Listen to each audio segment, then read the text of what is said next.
Hi everyone and welcome back. In this video I wanted to give you an introduction, certainly for this first half of the video, a tabletop introduction to the new Victorinox knife that I've added to my possibles arrangement. If anybody's seen my recent video on the emergency shelter kit, then you'll know that I wanted to include in that kit a blade of some sort, particularly being a fan of the Victorinox range.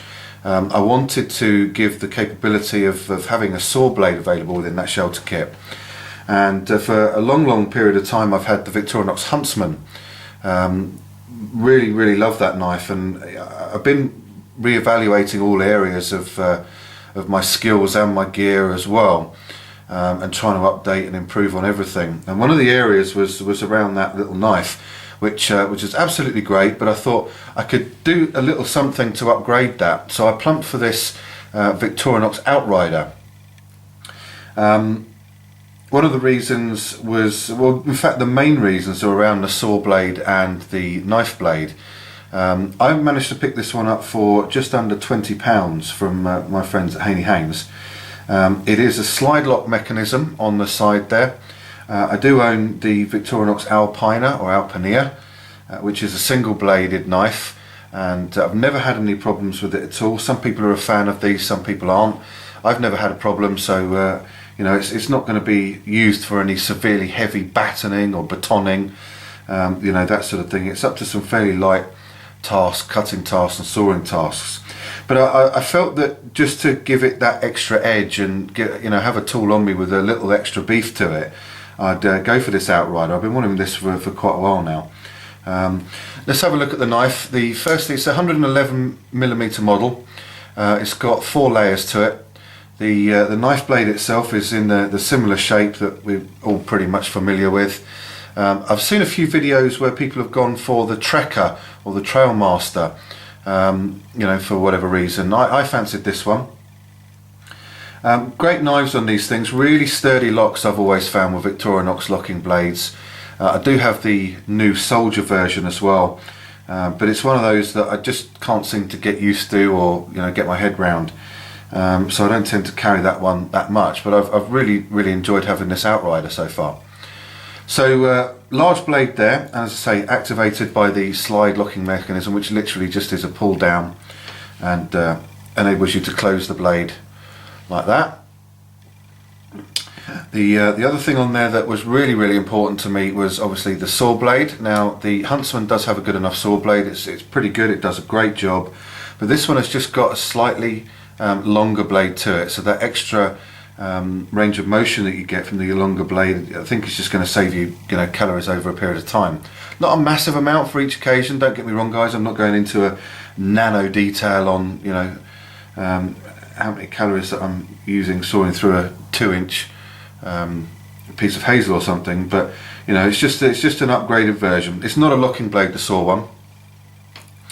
Then of course you've got the scissors, which was another requirement for me. I wanted to make sure I had a pair of scissors on there, because I do believe that if I'm going to do, you know, light cutting tasks like cutting up material through strapping, paracord, that sort of thing, you know, sometimes I can use a pair of scissors where required, and that obviously saves the edge on the blade itself, so it's going to require less of a touch up and a strop or an overall sharpen, where I can use the scissors, you know, in those, for those little jobs. Under this scissor blade, because it is the new version, there is an older version of the Outrider that doesn't have this, but included in that is the little Phillips head screwdriver. Now that would be pretty useful, I'm sure, for a number of applications, but you could use it as a light punching tool, or you know, a little drill mechanism if you're getting through some fairly soft material. You know, I wouldn't advocate the use of it for drilling through wood or anything along those lines, but you might be able to get some light use out of it. And of course that's on the new version of this Outrider, not the old version. So in addition to that, you've also got the can opener along with the small screwdriver on the top there. Standard stuff really for these Victorinox, and also the cap lifter or flathead screwdriver and the bottle cap lifter there wire scraper sort of thing. And of course the usual tweezers. They're not the best tweezers in the world. I do have a pair of sliver grippers. A lot of people call them silver grippers. They're actually called sliver grippers. But toothpick on there as well, standard stuff. And one of the main reasons obviously you carry one of these around is, a lot of people do, is for the awl on the back. Exceptionally useful. I've used that twice in the last week for boring holes into leather belts. And of course the famous corkscrew. I guess I would have preferred to have had another Phillips screwdriver on there, a proper Phillips screwdriver on there, but what the, you know, you never know, you might come across a bottle of wine in the woods. Doubt it, but you never know. So, and of course the keyring, lanyard hole. So that's just an overview of the knife. As I say, I picked it up for about £20. It's not the most expensive knife on the market, but certainly I think it does represent good value for money. And what I'll do now is just show you a few pictures of this thing in action when I'm out in the woods this weekend. I'll patch that onto the end of this video. So here we go. Okay, so I've got the Outrider here with me out in the woods now, and thought I'd show you how this thing, you know, does some fairly simple stuff and copes with it very, very well. So I've got a piece of hazel here. This is fresh green hazel. I've just cut this, and also the Outrider. Now, you know, we'll do the usual thing that everybody seems to do, and that's make their tent pegs. So let's just start with the saw. I'm not using gloves because this is only a small piece. I don't know if you can see that or not, but the saw just rips through these pieces without any problems at all. You don't need a massive piece for a tent peg. You know, that's finger thick-ish. You know, that's perfectly acceptable. And we'll just cut this other piece off here. So, you know, a piece of hazel. Clean the saw off a little bit before we put her away. And take out the knife blade. So I'll just cut round the, bring that into view might help, eh? So I'll just sharpen that point up. And the blade really goes through there very, very nicely indeed, there's no doubt about it.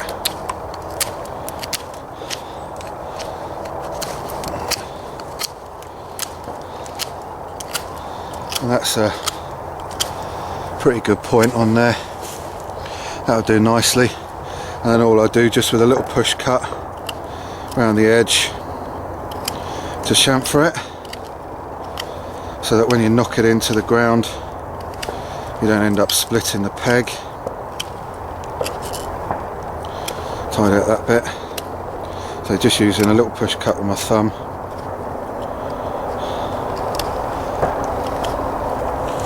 That'll do.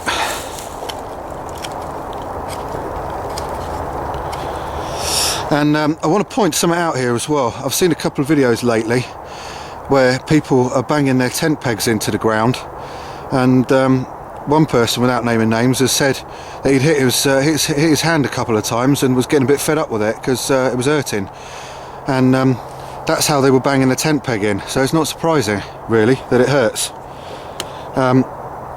The way you want to do it, turn your hand round, hit your tent peg in like that, hold it in your fingers, hammer it in like that, and if you do slip, you're hitting a nice fleshy part of your hand or your fingers, and it will hurt a lot less. I can't believe I'm actually saying that, but I've seen one person hurt themselves, or say they've hurt themselves recently, so I won't say who that is, but there we go. Right, so next thing we want to do is just put the notches in there, and I'm going to do it with just make sure you can see what I'm doing here. I'm just going to make a cross cut on this. You can just cut straight into it, that's fine, but with this I'm going to make a cross cut and I'm going to carve it out. And by making the cross cut, what you enable yourself to do is to put a little edge on the peg, so that if it happens to straighten up, it might well save it from the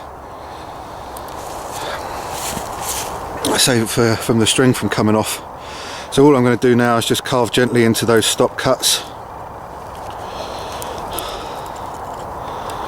and get rid of that excess.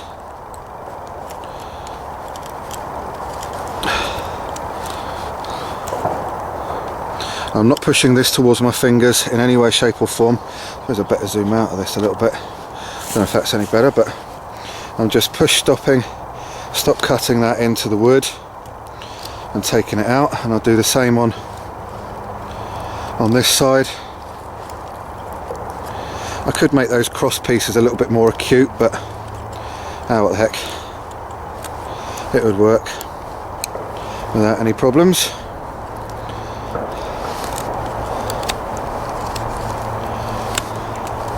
Sorry if this goes out of shot, peeps, but I'm trying to do it close up, and you know what it's like.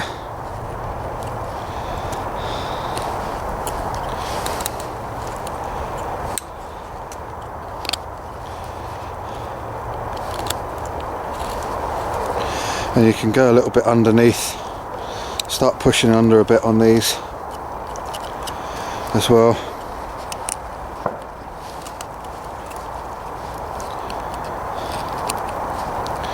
Start pushing it in an angle, and that will get you your lip made.